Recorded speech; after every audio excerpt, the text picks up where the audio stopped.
Good afternoon বন্ধুরা, মুকুল simple লাইফে তোমাদের অনেক শুভেচ্ছা আর ভালোবাসা জানিয়ে একটা নতুন সকাল নতুন ব্লগ শুরু করছি। তোমরা কেমন আছো? আশা করি ভালো আছো, আর ঈশ্বরের আশীর্বাদে আমরাও ভালো আছি। তো আজকে দুপুর থেকেই আমি ব্লগটা শুরু করলাম।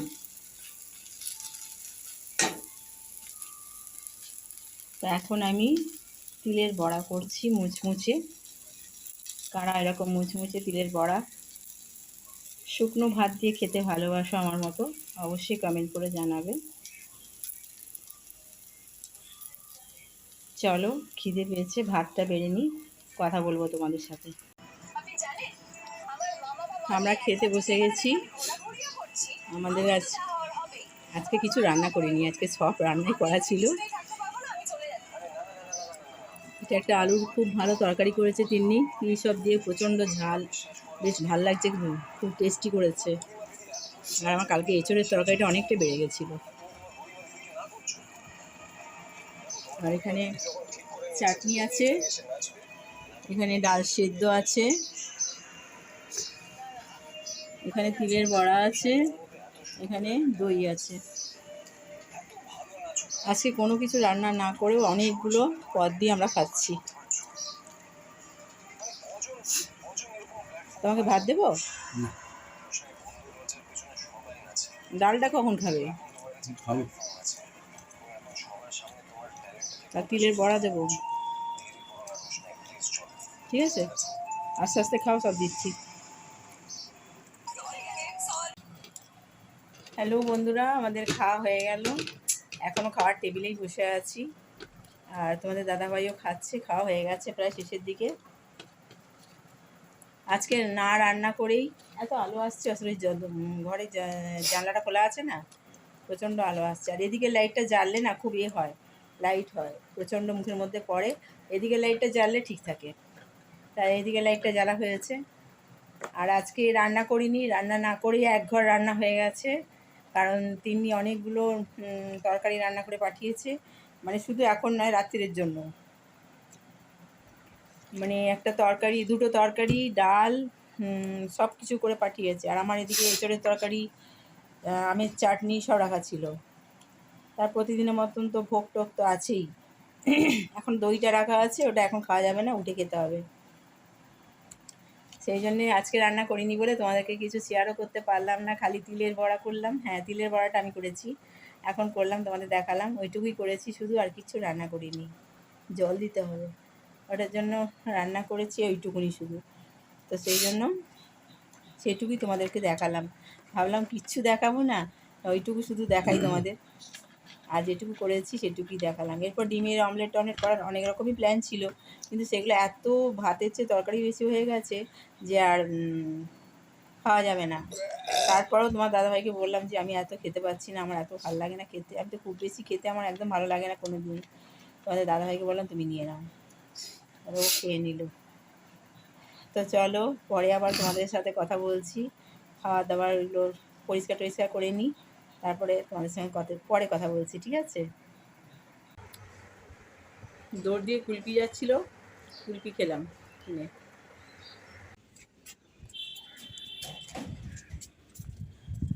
এই ফলগুলো কাকেরা খেয়ে নেবে যাওয়ার সময়। আয় আয়, এনে খেয়ে নে।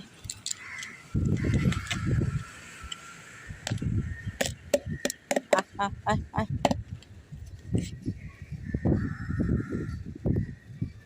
ফলগুলো খেয়ে নে, এগুলো ওরা যাওয়ার সময় খেয়ে নেবে, বাড়ি যাওয়ার সময়। হাওয়া দিচ্ছে বেশ ছাদে, সুন্দর হাওয়া দিচ্ছে, কিন্তু দাঁড়ানোর সময় নেই একদম। চা পা খাওয়া হয়ে গেছে, যাই একটু সন্ধে দিতে হবে। বললাম তুই গেলি না ছাদে? তোকে যে বললাম ছাদে যেতে, গেলি না কেন? কি যা হাওয়ায় বস, হাওয়ায় গিয়ে বস। ঘরে চলে গেল।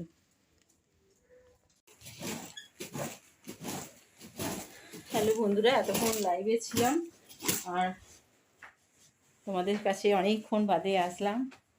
এখন অনেক রাত্রি হয়ে গেছে। বিছানা ঝাড়ছি, বিছানা পরিষ্কার করছি। এখন 12টা বেজে গেছে, জানো তো, 12টা বেজে গেছে। হ্যাঁ হ্যাঁ নিয়ে এসছি। হ্যাঁ হ্যাঁ হ্যাঁ, ও তো শুকিয়ে যাবে। আমি যেখানে দিয়েছি শুকিয়ে যাবে। তো এখন এসিটা চালিয়ে নিই, প্রচণ্ড গরম করছে, প্রচণ্ড। চলো এসিটা চালিয়ে নিই, এবার বসি একটু, তারপর তোমাদের সাথে কথা বলছি। দাঁড়াও।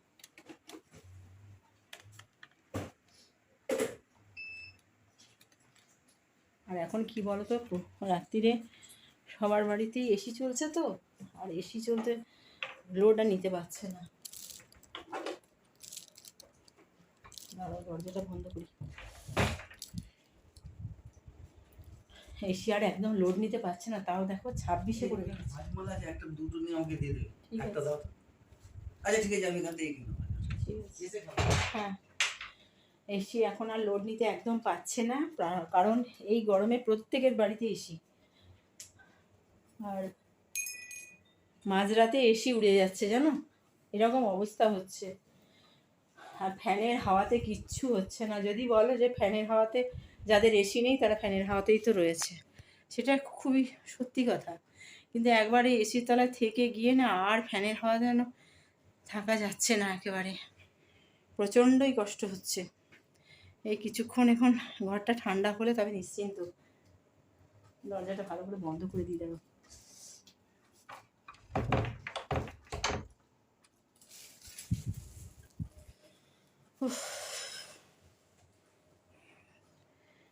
এসিটা চালিয়ে ঘরটা ঠান্ডা হয়ে গেলে তবে নিশ্চিন্ত। আর কি বলো তো, অনেকক্ষণ ধরে আমি চালাই না এসি, বড় একটা চালাই না, রাত্রিরেই চালাই, আর দুপুরবেলা চালাই না। কারণ কি বলো তো, এসি চালালেই ঘুমিয়ে পড়বো, সেই জন্য একদম এসি চালাই না। আর দুপুরে ঘুমোলে একদম হবে না, কারণ এই ফোনের যে সমস্ত কাজকর্ম, যে এডিট করা, এগুলো সমস্ত কিছু দুপুরবেলাটাই করি আমি। তো সেই জন্য যদি দুপুরবেলায় একটুখানি আরাম পাই তখন কিন্তু ঘুমিয়ে পড়বো। আর ঘুমিয়ে পড়লেই ব্যাস, আর কোনো কাজ হবে না। কারণ কি বলো তো, তারপরে সন্ধ্যেবেলার থেকে আবার কাজ শুরু হয়ে যাবে। এই যে বসে আমি এডিট করব এগুলো, সেই সময়টা আর পাবো না। তো সেই জন্য মানে দুপুরবেলায় এসি চালাই না একদম। একদম যা হয় রাত্রিবেলা, আর এই ঘুমোই একবারই রাত্রিবেলা, মানে শুইও না। দুপুরবেলায় আগে ঘুমোতে কত ভালোবাসতাম, তাই না? তো এখন কি বলতো, আমরা এসিতে থাকছি, এ করছি, মানে সবই ঠিক আছে, কিন্তু আমাদের ছোটোবেলায় জানো তো, আমরা মানে হেরিকেনের আলোতে পড়াশোনা করেছি। মানুষ হচ্ছে অভ্যেসের দাস, তখন কিন্তু সব কিছু অভ্যেস থাকতো।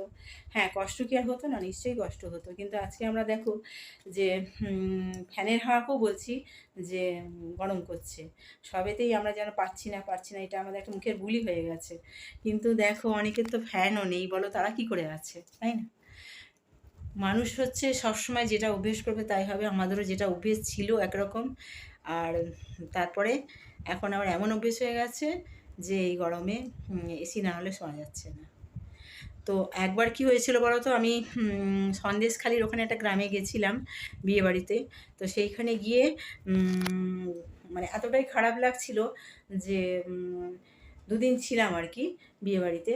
তো গিয়ে সব মেয়েরা, ইয়ং মেয়েরা সব স্নান টান করছে, পুকুরের মধ্যে স্নান করছে। আর তারা বলাবলি করছে যে তোর তো বিয়ে ঠিক হচ্ছে, তোর তো ঘরে আলো থাকবে, পাখা থাকবে। তখন এত খারাপ লাগছিল যে এদের কাছে আলোটা আর পাখাটা হচ্ছে সবচেয়ে মানে বিশাল বিলাসিতা, তাই না? তো সেটাই হচ্ছে ব্যাপার। আমরা অল্পতেই কীরকম যেন অতিষ্ঠ হয়ে যাই, কিন্তু যাদের নেই তারা, যাদের ফ্যানও নেই, অনেক আছে যাদের ফ্যান নেই, তারা কীভাবে আছে? তো সেইগুলো বুঝে সবসময় আমাদেরকে মানে চলা উচিত। কিন্তু দেখো, মানুষ হচ্ছে অভ্যেসের দাস। এসির তলাতেও আমরা ঘেমে যাচ্ছি, দরদর করে ঘামছি।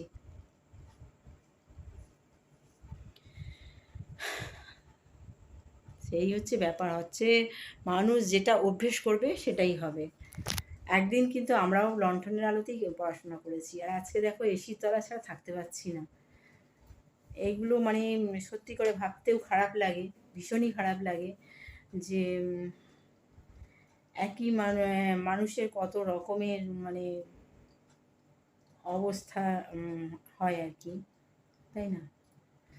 তো সেটা দেখে আমার কিন্তু খুব খারাপ লেগেছিল যে ওরা কিন্তু খুব মজা করে কথা বলছে, একজন আরেকজনের পিছনে লাগছে, মজা করছে।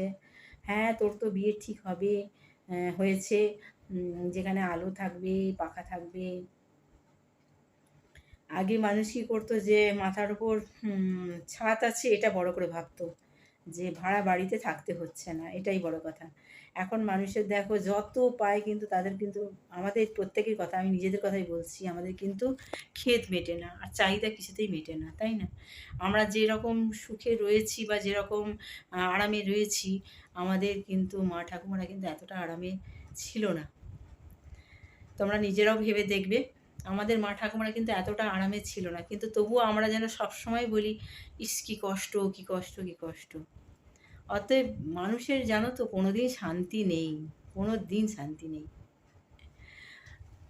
এসির তলায় থেকেও আমরা বলবো যে কী কষ্ট, কী কষ্ট। আর যাদের ঘরে পাখা নেই, যাদের মাথার উপর ছাদ নেই, তারা কীরকম কষ্টে আছে বলো?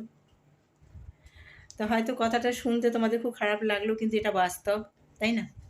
এটাই বাস্তব। আর আমরা দেখো কিরকম ঘেমেছি, তোমরা নিজেই দেখতে পাচ্ছ। আজ না গো, এই ওয়েদারে না কিছুদিন ধরে ঘাম হচ্ছে, আবার কিছুদিন হচ্ছে একদম ঘাম হচ্ছে না, পুরো ড্রাই একেবারে ওয়েদার। তো আজকে সকাল থেকে দেখছি আমার সেই আগে যেমন ঘাম হতো, আমার তো ঘাম মানে বিশ্ববিখ্যাত ঘাম, তা আমার সেই রকম ঘাম হচ্ছে জানো তো।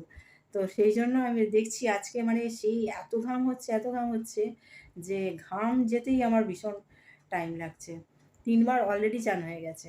এবার বারবার স্নান করতেও তো ভয় লাগে, বলো না? এবার যদি বাই চান্স যে ঠান্ডা গরমে শরীর খারাপ হয়ে যায়, তখন তো সেটা আবার আরেক বিপদ হয়ে উঠবে না? তো যাই হোক, চলো, তোমাদের সাথে অনেক কথা বললাম, অনেক কিছু শেয়ার করলাম। তো তোমরা, তোমাদের কেমন লাগলো জানাবে। আমি কিন্তু একদম বাস্তব কথা বলেছি, আমি কিন্তু বাড়িয়ে একটু বলিনি, আমি নিজের কথাও বলেছি। তো তোমরা লাইক, শেয়ার, কমেন্ট করো, পাশে থেকো অবশ্যই বন্ধুরা, আর ভালো থেকো।